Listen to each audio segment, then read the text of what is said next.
शुरू करें। कल वाला ही क्वेश्चन आज होना था। क्वेश्चन है ना आप लोग के पास? क्वेश्चन नंबर है 1, आरपीएफ का क्वेश्चन है, गौर फरमाइएगा।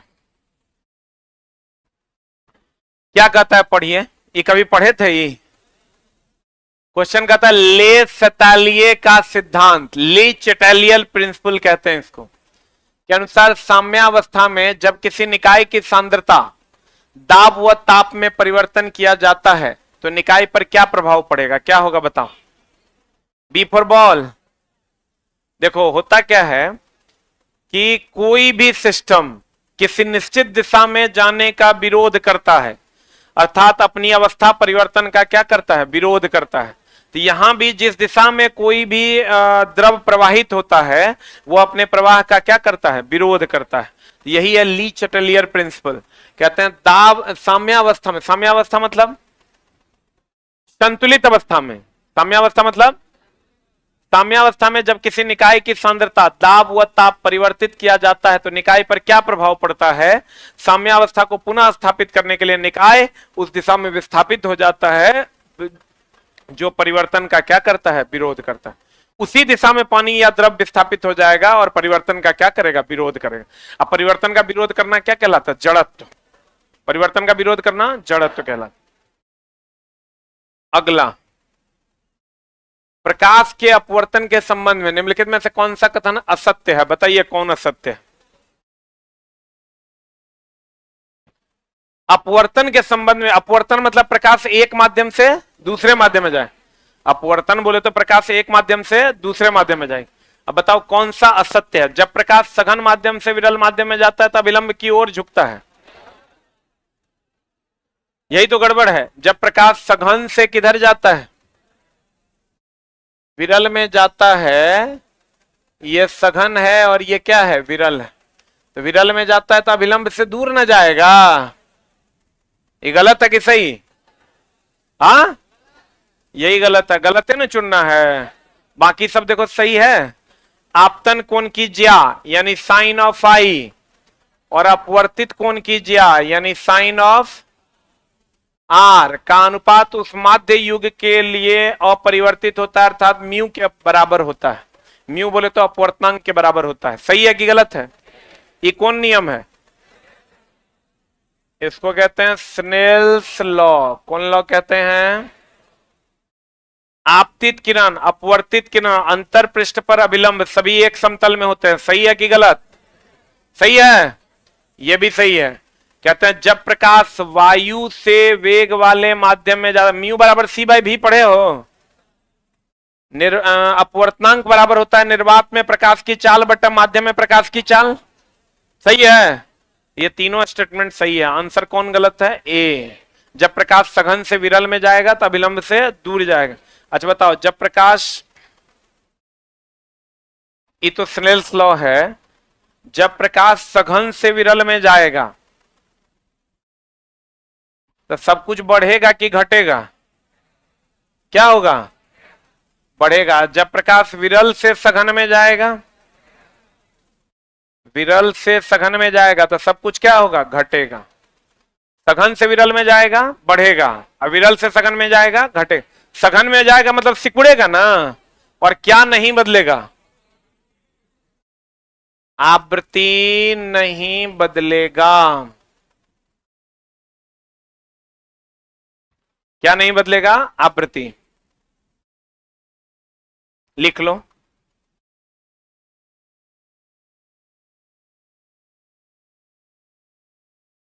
सघन से विरल में जाएगा सब कुछ बढ़ेगा, विरल से सघन में जाएगा सब कुछ घटेगा, और क्या नहीं बदलेगा? आवृत्ति।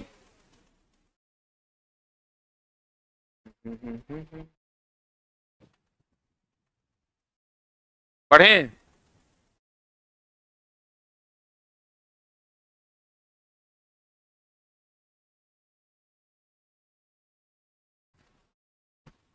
बढ़े। बता, यदि किसी चुंबकीय क्षेत्र में को सीधी रेखा में गतिमान आवेश के वेग के लंबवत प्रयुक्त किया जाता है तो आवेश का प्रक्षेप पथ कैसा होगा? कैसा होगा?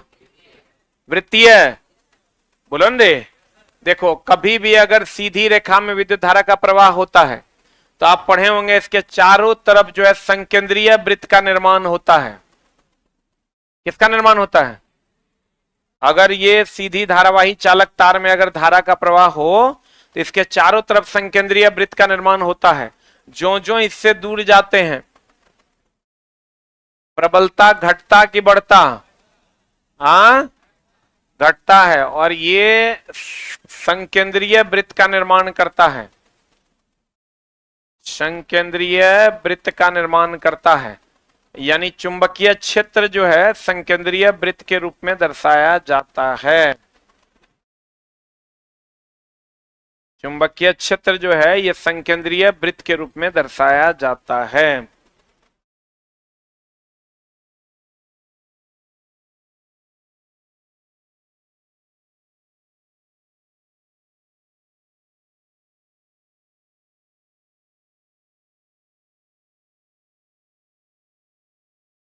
जो जो दूर जाएंगे प्रबलता क्या हो जाएगी? घटेगी।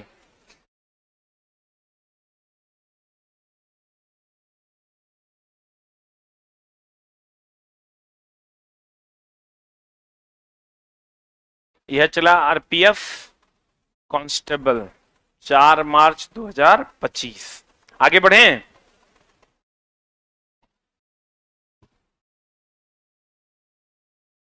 बढ़े।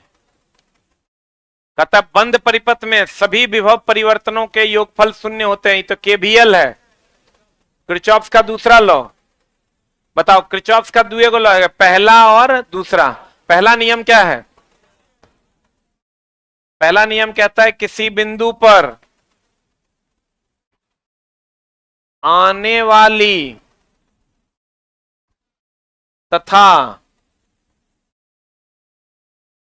जाने वाली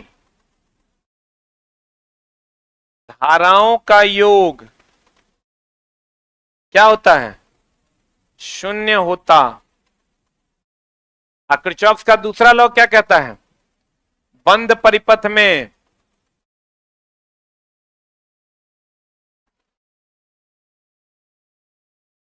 कुल वोल्टेज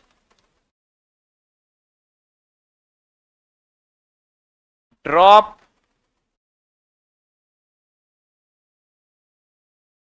शून्य होता है।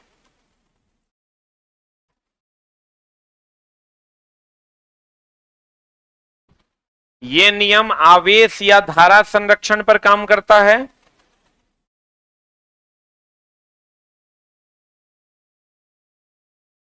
और यह नियम ऊर्जा संरक्षण पर काम करता है।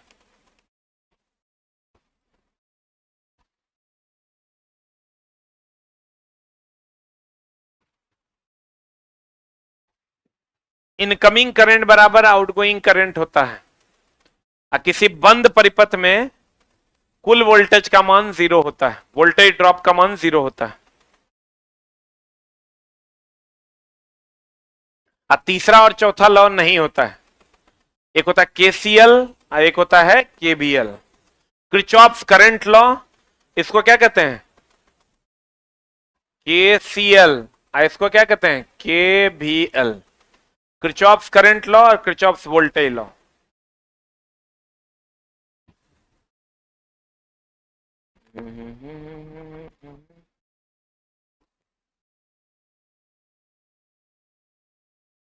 हो गया?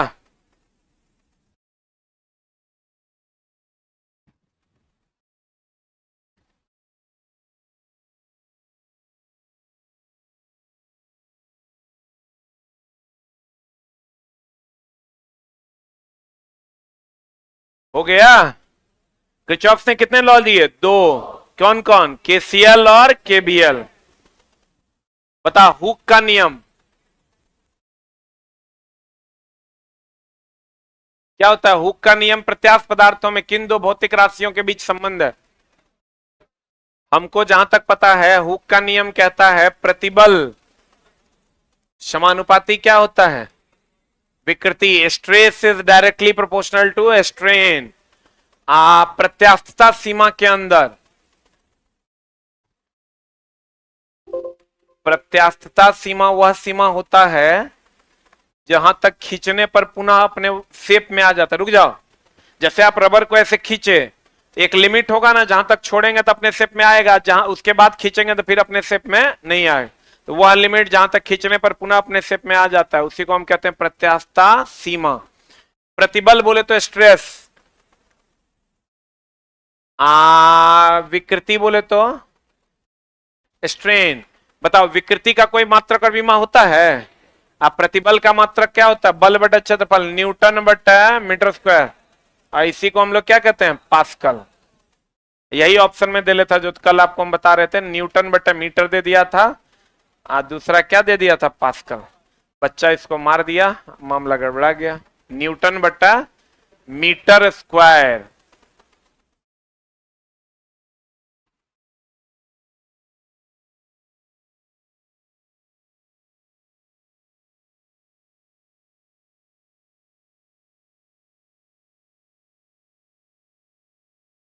प्रत्यास्थता सीमा लिख लो। प्रत्यास्थता सीमा वह सीमा है, लिखा है? पहले लिख लो बोर्ड का, फिर लिखाते हैं। लिखा है? प्रत्यास्थता सीमा वह सीमा है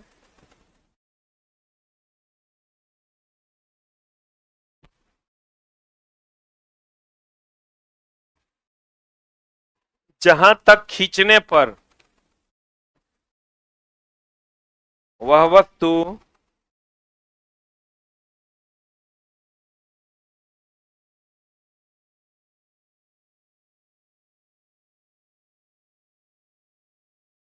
वापस लौटकर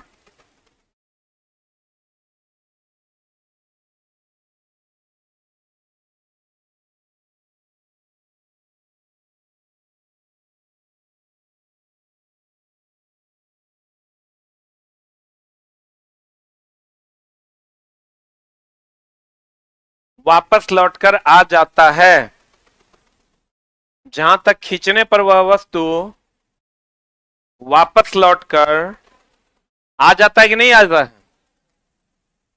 अब बताओ, आदर्श गैस में रुद्धोष्म संपीड़न, रुद्धोष्म परिवर्तन वह परिवर्तन है जिसमें उष्मा का आदान प्रदान, अभी लिखा है हम कुछ दिन पहले ही, आपको लिखेगा रुद्धोष्म परिवर्तन वह परिवर्तन है, एडियाबेटिक चेंज बोलते हैं इसको। रुद्धोष्म परिवर्तन वह परिवर्तन है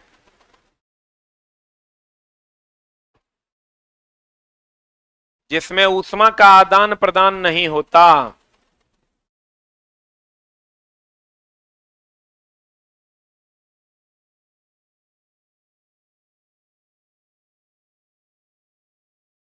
जिसमें ऊष्मा का आदान प्रदान नहीं होता। बताओ आंसर क्या होगा? ए की बी की C? D for dog, B for ball. कहता है रुद्धोष में संपीड़न हो रहा है, तो संपीड़ित जब किसी चीज को करोगे, ऐसे दबाओगे, तो दबाओगे तो दबने के बाद जो है अणु सटेगा कि हटेगा? सटेगा तो रगड़ ज्यादा होगा कि कम? रगड़ ज्यादा होगा तो हीट ज्यादा होगा। तो लिखना, संपीड़न के फलस्वरूप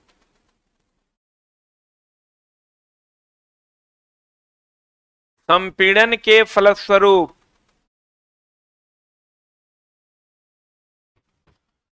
संपीड़न के फलस्वरूप अणुओं के बीच टक्कर अधिक होने के कारण अणुओं के बीच टक्कर अधिक होने के कारण ताप बढ़ जाता है। टक्कर अधिक होने के कारण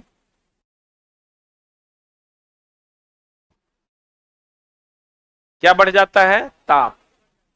आंसर बता दो क्या हो जाएगा? टक्कर अधिक होगा तो घर, लेकिन ऊष्मा में कोई परिवर्तन नहीं होगा। ऊष्मा और ताप अलग अलग है कि सेम है? ऊष्मा के कारण ताप की, ताप के कारण ऊष्मा। जो हम लोग आग लगाते हैं वो ऊष्मा है, जो हम लोगों को गर्म लगता है वो क्या है? ताप।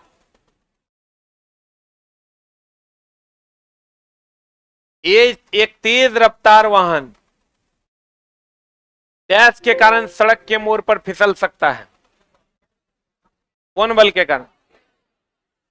ए की बी किसी की डी? हाँ पक्का। देखो अगर कोई तेज रफ्तार वाहन घूम रहा है तो वो अंदर की तरफ जो बल लगता है उसे कौन बल कहते हैं? हाँ, और जो बाहर की तरफ बल लगता है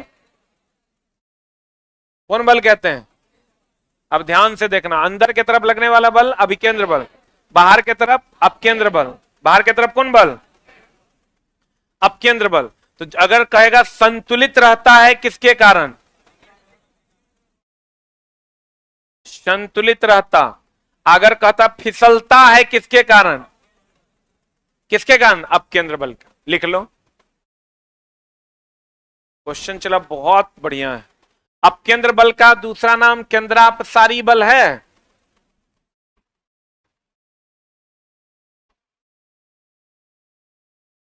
अभिकेंद्र बल का दूसरा नाम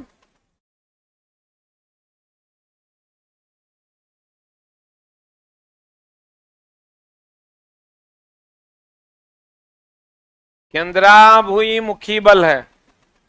घर्षण बल को क्षयकारी बल कहते हैं।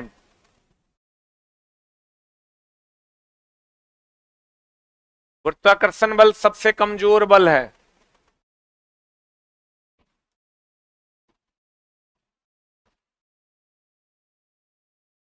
गुरुत्वाकर्षण बल कौन बल है?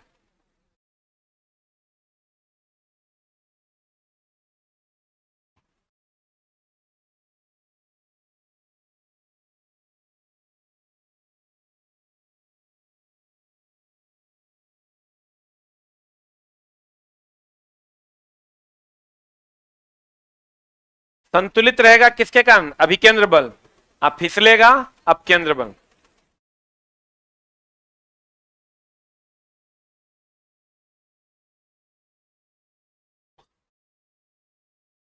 पढ़ें पढ़ें। ऊर्ध्वाधर रूप से ऊपर की ओर फेंक रहे हैं पिंड के उच्चतम बिंदु पर त्वरण। त्वरण तो हर जगह नियत रहेगा 9.81 मीटर पर सेकंड स्क्वायर। यही हो जाएगा क्या? ऊपर की ओर कि नीचे की ओर?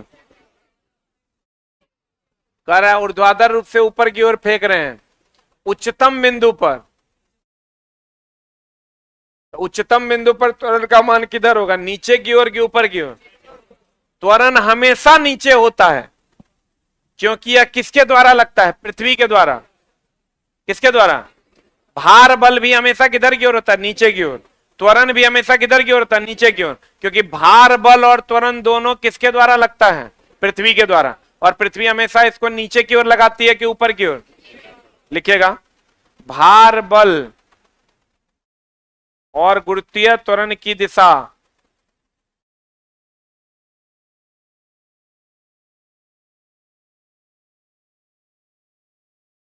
भार बल और गुरुत्वीय त्वरण की दिशा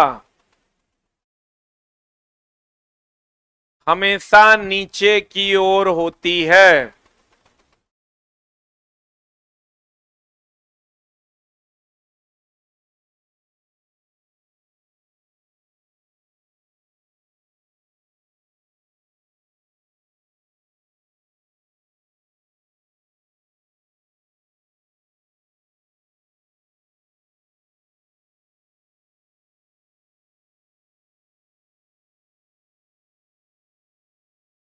हमेशा किधर की ओर होती है? नीचे की ओर। बताओ आंसर क्या हो जाएगा? ये मार दें। ये क्वेश्चन तुम आज से पहले कभी नहीं देखा हो। हमको नहीं लगता है देखा होगा। आपको एक आध को बच्चा देख लिया होगा इट में भी। कितने लोग ये क्वेश्चन देखे थे? 2-3 बच्चे देखे हुए हैं, 4-5। बाकी लोग नहीं देखे क्योंकि क्वेश्चन ही उल्टा है। नीचे की ओर जो जब भी गुरुत्वीय त्वरण लगता है वो किधर की ओर लगता है? नीचे की ओर। भार बल भी हमेशा किधर लगता है? नीचे की ओर। क्यों ऐसा होता है? क्योंकि ये बल लगाता कौन है? पृथ्वी। जैसे हम अगर किसी पर बल लगाएंगे तो हम अपनी ओर लगाएंगे कि हम अपने से दूर लगाएंगे?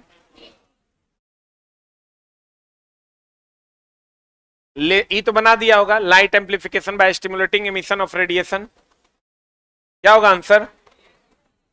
हाँ, बी।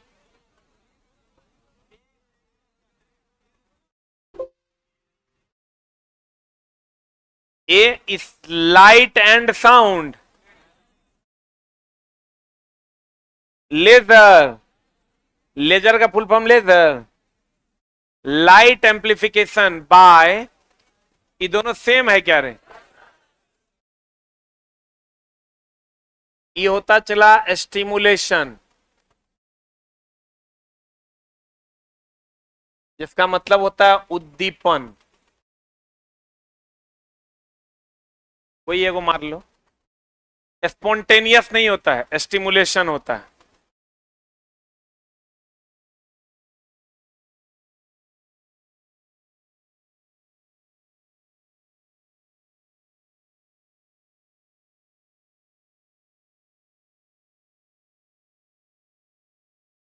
हाँ,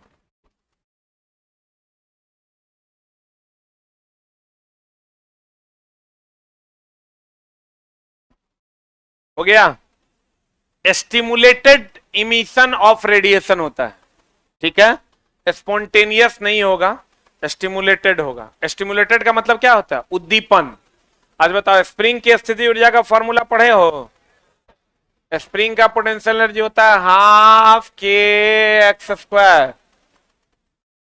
अब देखिए तो कौन फॉर्मूला सूट कर रहा है? कर रहा है के स्प्रिंग बल स्थिरांक है, एक्स स्प्रिंग और की अवरूपित स्थिति है यानी विस्थापन है, तो स्प्रिंग की स्थिति ऊर्जा बराबर क्या हो जाएगा? हाफ के एक्स स्क्वायर। बोलन दे, क्वेश्चन देखो एकदम घुमा दिया है। एक्स स्प्रिंग की इसकी अवरूपित स्थिति, अवरूपित मतलब डिफॉर्म्ड स्थिति, मतलब खींचा हुआ स्थिति, मतलब विरूपण दिया हुआ है एक्स। एक्स क्या है? अरे के स्प्रिंग नियतांक है, एक्स क्या है? इलोंगेशन है कि कितना वो खींचा है या कितना वो दबाया है, उसी को हम लोग क्या कहते हैं? एक्स। एक्स लंबाई में परिवर्तन है, जिसको हम अपरूपित स्थिति भी कह सकते हैं, लंबाई में परिवर्तन है।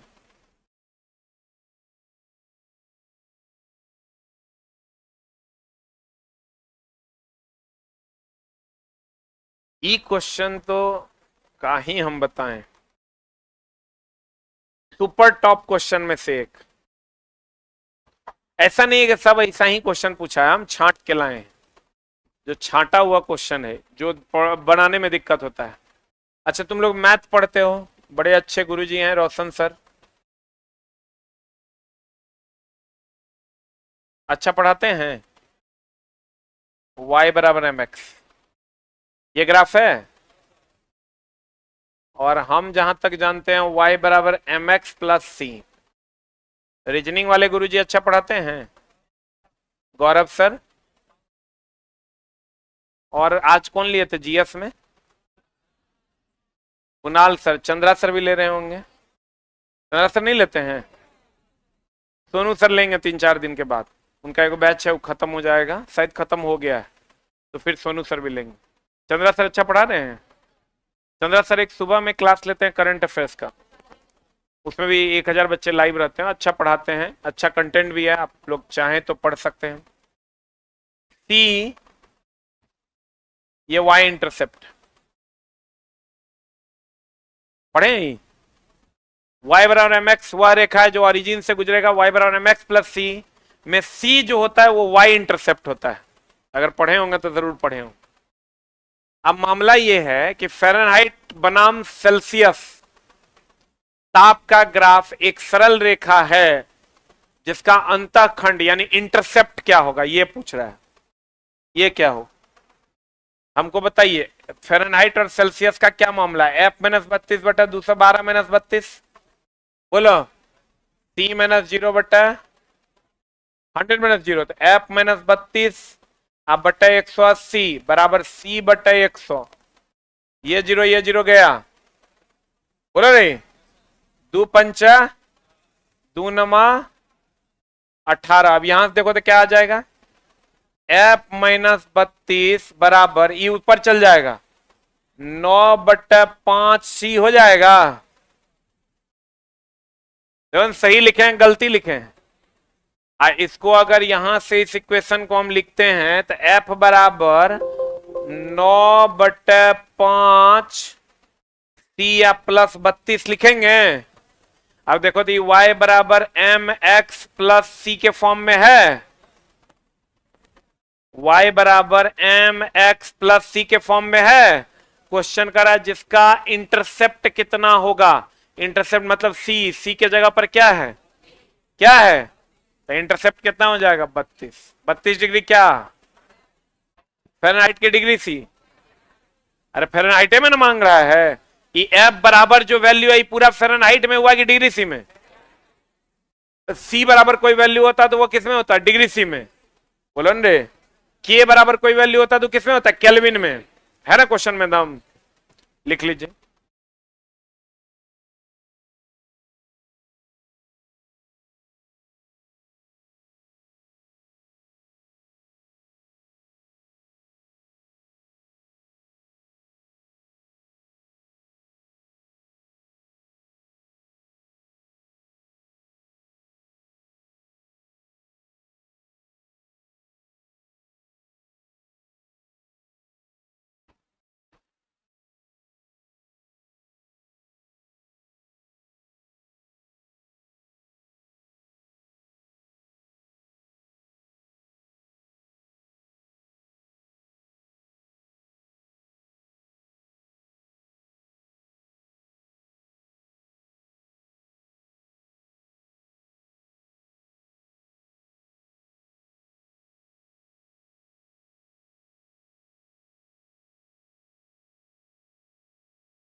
हो गया,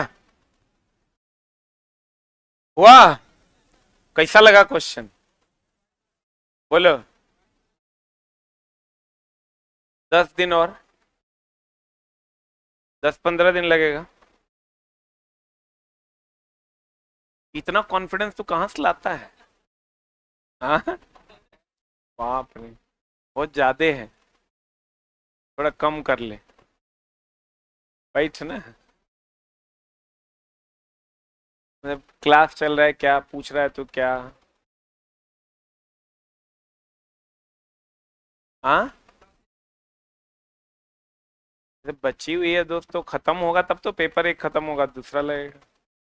क्या ऐसे करेगा तुम?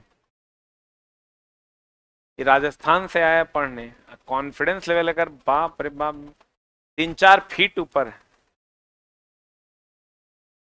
साक्षात महाकाल के सामने खड़ा होता है। अब पिछला बात अभी तक तू साबित नहीं किया है, डॉल्टन वाला। तो अभी तक क्वेश्चन नहीं दिखाया हम। कब? डेली कहता है कल दिखा देंगे। आ जाए इधर, सही है।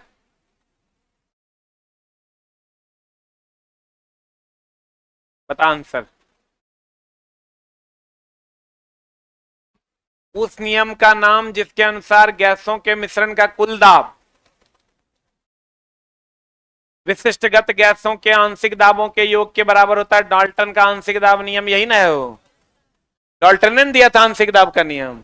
डाल्टन ने कहा था कि अगर मान लीजिए ये कोई वस्तु है, इस पर P1 P2 P3 P4 अगर लगता है तो P टोटल बराबर क्या हो जाएगा, P1 plus P2 plus P3 dot dot dot dot. सुना ही, डाल्टन ने दिया था आंशिक दाब का नियम, लिख लो। डाल्टन के आंशिक दाब के नियमानुसार, डाल्टन के आंशिक दाब के नियमानुसार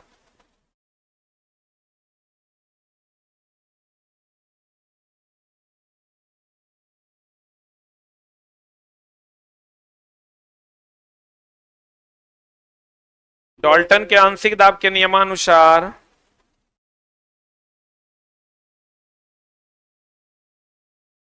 किसी वस्तु पर लगने वाले आंशिक दाबों का योगफल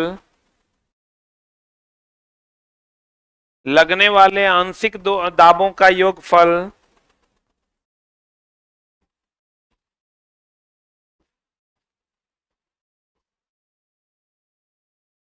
कुल दाब के बराबर होगा।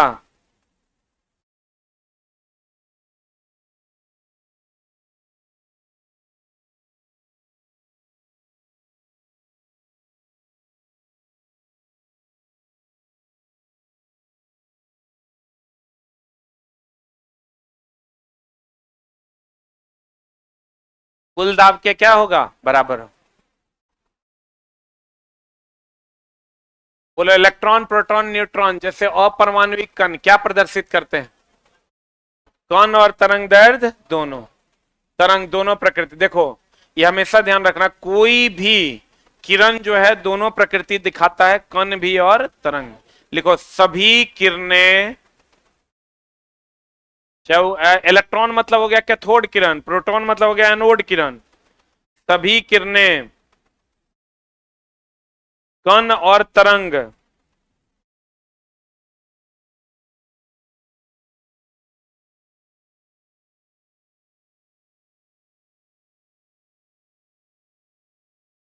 दोनों प्रकृति को दर्शाता है।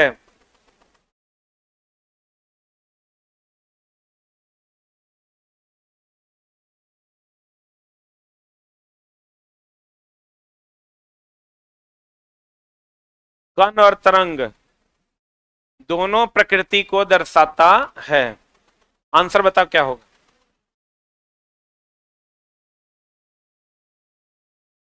ऑक्जेलिक अम्ल निम्नलिखित में से किस रसोई सामग्री में प्राकृतिक रूप से मौजूद होता है? हाँ, पालक में, इसमें तो साइट्रिक एसिड है।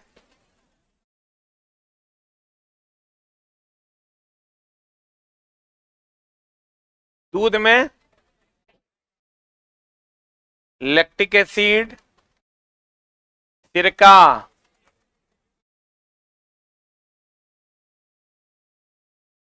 Acetic acid. सिरका में कौन एसिड? Acetic acid.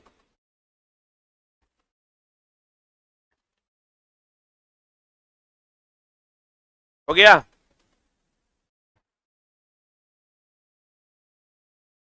पढ़ें? जब दूध दही में परिवर्तित हो जाता है तो जीवाणु को डैश बढ़ाकर इसके पोषण की गुणवत्ता में सुधार करते हैं। क्या बढ़ा के? Vitamin B12, cyanocobalamin. दूध से दही में परिवर्तित हो जाए जीवाणु को डैश विटामिन B12 बढ़ाकर इसके पोषण की गुणवत्ता में क्या करते हैं? सुधार करते हैं। ये चला लैब में होता है ऐसा, जब लैक्टोबैसिलस का टेस्ट होता है ना तो वहां पर इसका यूज होता है। अटपटा क्वेश्चन है जो पूछ दिया है। विटामिन सी सबको पता होगा, स्कर्वी ना, डी रिकेट्स, ए रतौंधी। बता आंसर। ए की बी, किसी की डी? B for ball. क्या है क्वेश्चन? जब त्वरित इलेक्ट्रॉन की धारा किसी धातु लक्ष्य से टकराती है तो कौन सी विकिरण उत्सर्जित होती है? ये देख लो, एक मिनट। एक्स किरण उत्सर्जन के लिए हम अगर पढ़ाते हैं तो ये लिखाते हैं, ये तो चला साफे अनर्गल वाला बात है। ऐसा ऐसा क्वेश्चन पूछ रहा है जो एकदम आरपीएफ की अगर हम बात करें, और यही हुआ था पिछले बार ग्रुप डी में। जो बच्चा डेप्थ में नहीं पढ़ा किसी से कोई क्वेश्चन हिला नहीं। एक्सरे कैसे जनरेट होता है? हम लोग कहते हैं जब टंगस्टन से, किससे? जब उच्च तीव्रता की विद्युत धारा प्रवाहित की जाती है तो जनरेट होता है एक्स किरण। जब लिखना, जब टंगस्टन से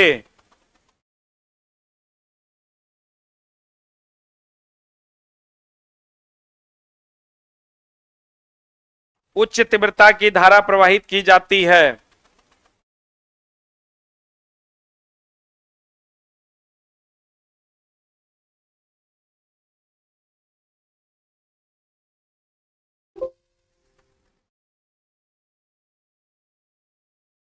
उच्च तीव्रता की धारा प्रवाहित की जाती है तो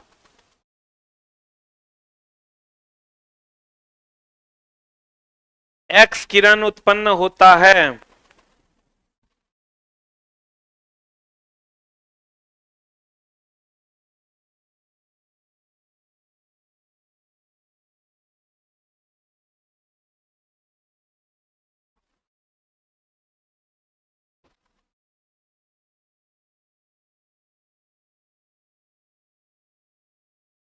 हो गया? आंसर बता दो क्या हो जाएगा। कहता जब त्वरित इलेक्ट्रॉन यानी विद्युत धारा, विद्युत धारा क्या है? इलेक्ट्रॉन का क्या है रे? प्रवाह। कहता है जब त्वरित इलेक्ट्रॉन की धारा किसी धातु लक्ष्य से टकराती है, ये धातु है टंगस्टन, इससे टकराती है तो कौन सी किरण लिख देगी? क्या देगी? एक्स किरण। तत्व डैश का उपयोग सामान्यतः विमान निर्माण में किया जाता है, बताओ किसका? टाइटेनियम का, क्योंकि ये हल्का होता है। सबसे भारी तत्व कौन है रे? पता है ना? ओस्मियम। जर्कोनियम का कहां पाया जाता है? नाभिकीय रिएक्टर में अवश्य पाया जाता है।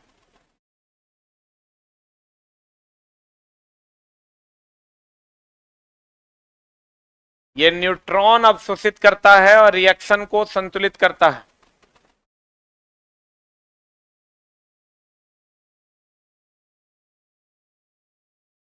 टाइटेनियम को ही ना वंडर एलिमेंट के नाम से जानते हैं।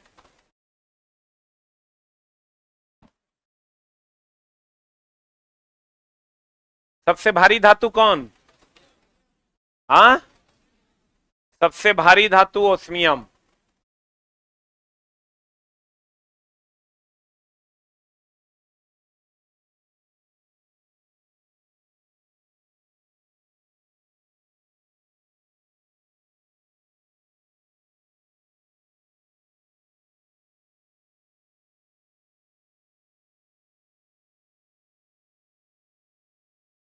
सबसे भारी धातु कौन? ऑस्मियम।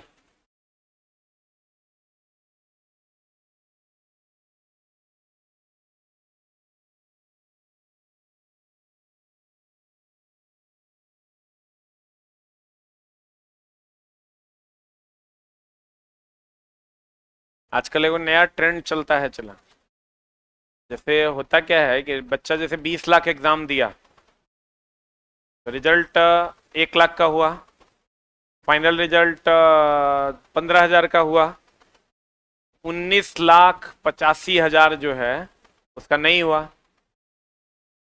मेरा भी एक बार नहीं हुआ था, हम लोग जब कॉलेज में थे तो पूछा था संवेग की परिभाषा क्या है, तो हमने बताया संवेग बराबर द्रव्यमान गुना वेग, जबकि पूछा था परिभाषा और हम बोले थे सूत्र। तो हम लोग का नहीं हुआ था, हम लोग को लगा सब सेटिंग हो गया, एयरफोर्स का इंटरव्यू था। बाद में जब पढ़ाने लगे तो पता चला कि इसलिए मेरा नहीं हुआ क्योंकि हमने सूत्र बताया था और उन्होंने परिभाषा पूछा। पूरा का पूरा एरोनॉटिकल इंजीनियरिंग जो है संवेग पर ही आधारित है। बोलते हैं ना रॉकेट का उड़ना, संवेग संरक्षण, ये चीजें बाद में समझ में आई। अभी क्या हो रहा है कि जैसे ही कोई एग्जाम का रिजल्ट आया,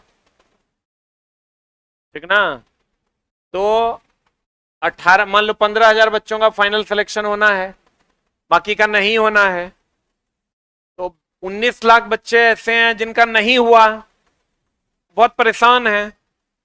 तो वो सुनना जो जो चाहते हैं वो टीचर सुनाते हैं। और जैसे वो ये जैसे हम सुनना चाहते थे कि गड़बड़ी हुआ है अंदर में, हमको जो ये बात कहता था उसका बात हमको अच्छा लगता था, और जो ये कहता था कि तोहर नहीं हुआ ओकरा पे गुस्सा आता था। ह्यूमन नेचर है। अब टीचर एगो बड़ा सुंदर सा नॉर्म्स पकड़ लिया है बच्चा का, खास करके रेलवे वाला बच्चा का। वो क्या करता है, जे तू कहेगा, जे तू सोच रहा है, जगरा तोहर दिमाग को राहत मिलेगा, वही बात बोलना है। ठीक? 19 लाख बच्चा तो सपोर्ट करवे करेगा, नहीं करेगा? अभी कोई एग्जाम हम यहां ले लें, किसी एक को बुला के हम 50,000 रुपए का पहला प्राइज दे दें, और एक लड़का खड़ा होके ही कहे कि नहीं सर ऐप में गड़बड़ी है, रिजल्ट गड़बड़ दिखा रहा है, पूरा रूम इस बात को मान लेगा कि ऐप में गड़बड़ी है। काहे जानते हो? काहे कि तुम अपनी नाकामी को छिपाना चाहते हो। तुम्हारी जो नाकामी है उसको तुम छुपाना चाहते हो, और उस एवज में तुम अपने आप को हर वो चीज समझाने के लिए तैयार हो जिससे तुम बच जाओ कि हमारी कोई गलती नहीं थी। तो अब मास्टर सभी नब्ज पकड़ लिया है, ठीक है। अब नब्ज पकड़ा गया, तब पकड़ा गया फिर गया। आज हम वो इग्नोर क्वेश्चन और इनवैलिड क्वेश्चन पे बात कर रहे थे चेयरमैन सर से, तो हमको बड़ा बढ़िया बात बताए कि सर आप देखिए कि अगर मान लीजिए किसी का पीएच दिया हुआ है 7.3 से 8.6, एक ऑप्शन है 7.4, दूसरा ऑप्शन है 8.2, ये क्वेश्चन तो इनवैलिड ना हो गया सर?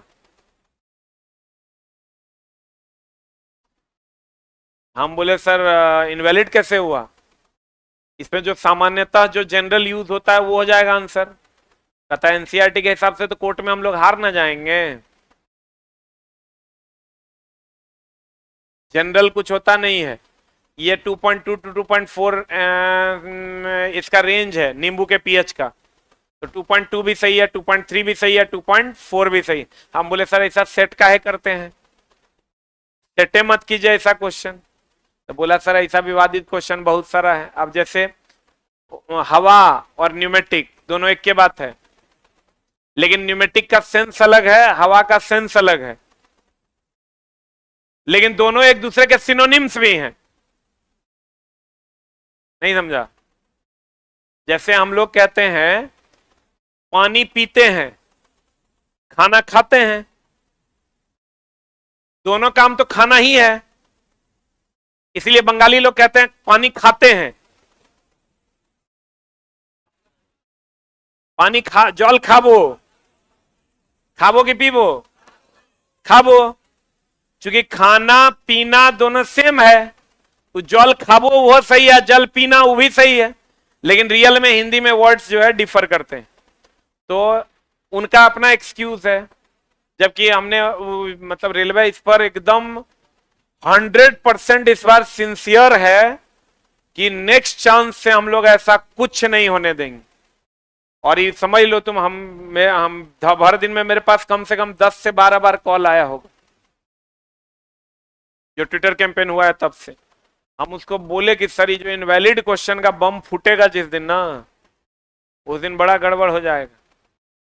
अगर इसको बचा सकते हैं तो बचा लीजिए। तो इस रेलवे इस पर जो है सख्त है कि हमको अब इनवैलिड क्वेश्चंस नहीं के बराबर देना है। अच्छा एक आध दूगो रहेगा तो बच्चा को थोड़ी दिक्कत है, 17 को इनवैलिड क्वेश्चन देता है। ये तो इतना तो हम लोग के टेस्ट में नहीं होता है। तो हम कई दिन पढ़ाते पढ़ाते बोले हैं कि क्वेश्चन का आंसर नहीं निकलेगा,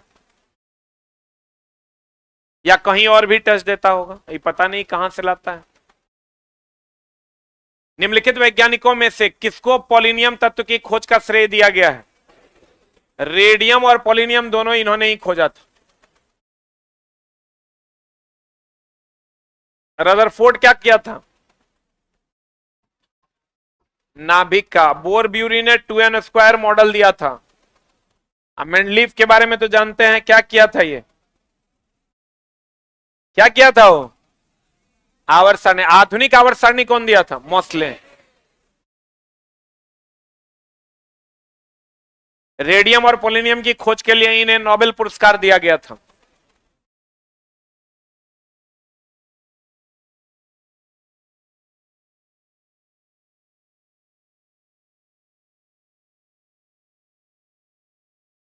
सात बजे संडे को बायोलॉजी की स्पेशल क्लास है यूट्यूब के ऊपर, 100 क्वेश्चन का। समय हो तो आके पढ़ लीजिएगा ऑनलाइन यार। पौधों में पाया जाने वाला नीला, बैगनी या लाल? फ्लेवोनॉइड वर्णक किसकी उपस्थिति के कारण होता है? मार दे, बोलन रे। कैरोटीन प्रोटीन कहां होता है? नाखून और बाल में। न पचने वाला प्रोटीन कैरोटीन। क्लोरोफिल मैग्नीशियम, हरा रंग इसी के कारण होता है। क्या आंसर बता? मानव में उत्सर्जन तंत्र का सही अनुक्रमिक रंग का पहचान कीजिए। ये बताए भी थे हम आपको, बताइए क्या होता है, बताइए। किडनी होगा, किडनी से मूत्रवाहिनी, मूत्रवाहिनी से मूत्राशय, मूत्राशय से मूत्रमार्ग। ये क्या है? आई मूत्रवाहिनी, मूत्राशय,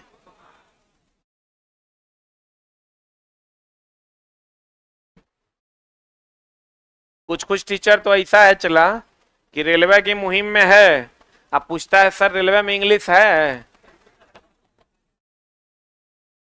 हम लाए सर आप तो इतना जोर जोर से हल्ला कर रहे हैं, कहते हैं इंग्लिश है, आपको सिलेबस से नहीं पता है। वो तो हम जब बोले नहीं है तो कहता नहीं है। हमने नहीं सर नहीं है। पता क्या बात करते हैं? हाँ जी सर यही बात। बड़ा हमको हमको खुद देख के आश्चर्य लगा, कहता है रेलवे में इंग्लिश है। वो समझो चला नीतीश कुमार के देन है, नीतीश कुमार के लिए ऑलवेज थैंकफुल रहोगे। एक तो इंग्लिश नहीं है और ऊपर से इंटरव्यू हटा दिया कि हिंदी भाषी क्षेत्र के लोगों को जॉब मिल रहा है। इंटरव्यू नहीं हटाता ना, अभी जो बच्चा सब टीवी में गया है इतना परेशान किया है, उधर आंध्रा वगैरह में चल जाओ, उधर गुजरात में, मतलब टॉर्चर कर दिया बच्चा को। अब कौन था नहीं था ये तो हम नहीं कह सकते। उस संजोग था कि Nitish Kumar ji interview, Nitish Kumar ji rail minister थे तब हुआ था ये बात, ठीक ना, जिसके कारण तुमको जॉब मिला ना। इंटरव्यू रहता ना म्याज बुलंद कर देता। आई सबसे हटा दिया, ग्रुप सी तक जितना भी एग्जाम है किसी में इंटरव्यू नहीं है। Thank you very much.